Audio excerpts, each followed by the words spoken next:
இப்ப பாருங்க, இந்த 3 ரிட்டர்னையும் பாருங்க. நீங்க எல்ஐசில போட்டிருந்தீங்க அப்படின்னா 2 லட்சம் தான் வந்து கையில வருது. 32 lakhs தான் வந்து உங்களுக்கு வந்து டெத் பெனிஃபிட்.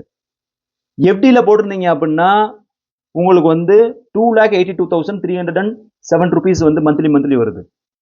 1 லட்சம் க்ளோஸ் டு 1 லட்சம் வந்து அதிகமா வந்து உங்களுக்கு கிடைக்குது. டே 1ல இருந்து டெத் வந்து உங்களுக்கு வந்து 35 lakhs கவர் ஆகுது. இப்ப இதுவே வந்து மூணாவது பாத்தீங்க அப்படின்னா மார்க்கெட்ல போட்டிருந்தீங்க அப்படின்னா உங்களுக்கு வந்து 4,29,449. இது நீங்க ராஜாவா வாழணும் அப்படின்னா மார்க்கெட்ல போடுங்க. இல்ல நான் வந்து மந்திரியா வாழணும் அப்படின்னு நினைச்சீங்க அப்படின்னா எஃப்டில போடுங்க. இல்ல நான் வந்து காவலனா தான் வாழ்வேன், சேவகனா தான் வாழ்வேன் அப்படின்னு நினைச்சீங்க அப்படின்னா எல்ஐசில போடுங்க. ஏன்னா எல்ஐசியோட ரிட்டர்ன் 2 lakhs, எஃப்டியோட ரிட்டர்ன் 2,80,000, மார்க்கெட்டோட ரிட்டர்ன் 4,29,000. நீங்க ராஜாவா வாழ்ந்துடலாம். இதுதான் டிஃபரன்ஸ்.